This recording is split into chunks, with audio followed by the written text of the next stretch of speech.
Vinod drawing room में बैठकर TV देख रहा था।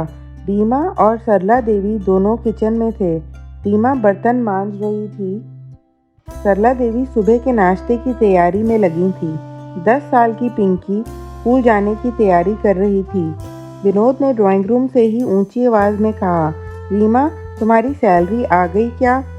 इस महीने की ईएमआई तुम भर देना। मेरी सैलरी आने में अभी वक्त लगेगा। रीमा किचन से ही बोली, ज़रूर भर दूंगी। इस बातचीत से पिंकी के कान खड़े हो गए, क्योंकि कल ही तो उसके स्कूल में सैलरी के बारे में समझाया गया था, जिसमें बताया गया था कि हर काम के लिए एक निश्चित रकम मिलती है, जिसे सैलरी कहते हैं। इस बात की याद आते ही वह तुरंत किचन में दौड़ी। उसको ऐसे अचानक दौड़ते देख विनोद भी उसके पीछे पीछे गया।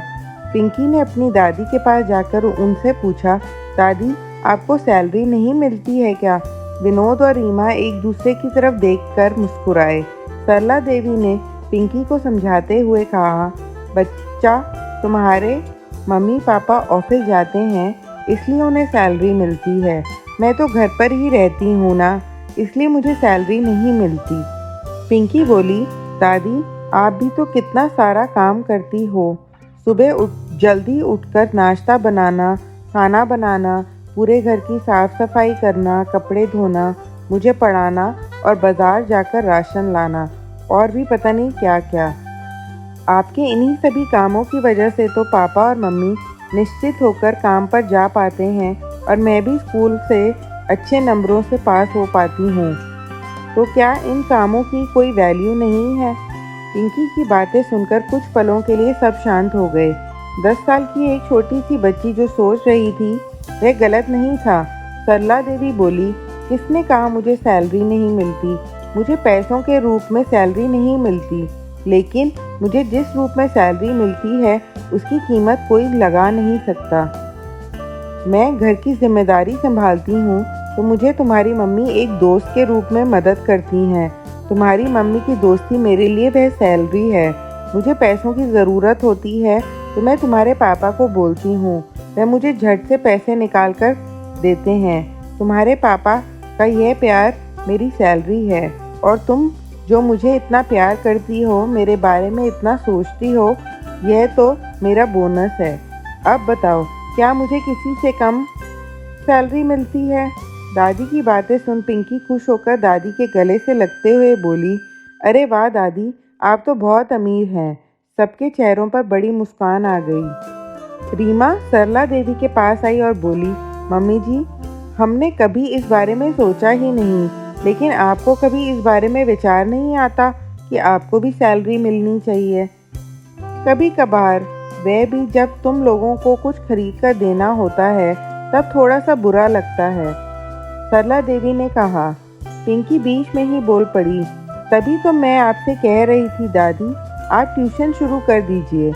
विनोद और रीमा सरला देवी की तरफ देखने लगे। ये क्या मामला है मम्मी? विनोद ने पूछा। अरे कुछ नहीं बेटा, ये पिंकी तो बस बातें बनाती है।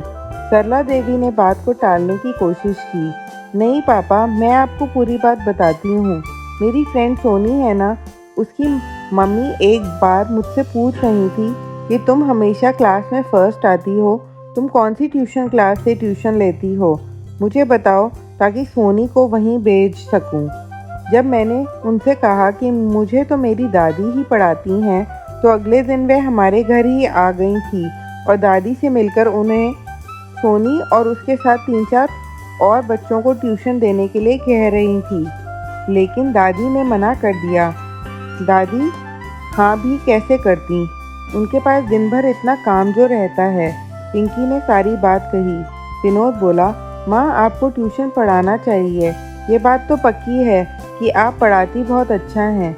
देखिए, मुझे भी तो आपने ही पढ़ाया था, उसी की बदौलत मैं इतनी अच्छी नौकरी पर हूँ आज। और रही बात घर के कामों की, तो हम उसके लिए एक काम वाली रख देंगे। आप अपना वक्त ट्यूशन पढ़ाने के लिए दीजिए। सरला देवी ने थोड़ी आनाकानी की, लेकिन बेटा बहू और पोती ने मिलकर उन्हें आखिर ट्यूशन पढ़ाने के लिए मना ही लिया। 1 महीना बीत गया। सरला देवी ने बहू, बेटे और पोती को एक अच्छे रेस्टोरेंट में अपने पैसों से खाना खिलाया। उस दिन सरला देवी की आंखों में रिश्तों की कमाई के साथ अपनी पहली कमाई की भी खुशी और संतोष चमक रहा था। दोस्तों, माना कि जीवन में पैसा ही सब कुछ नहीं होता, लेकिन थोड़ा सा पैसा जो अपनों के लिए खर्च किया जाए और उससे जो खुशी मिलती है, उसकी बात ही कुछ और होती है।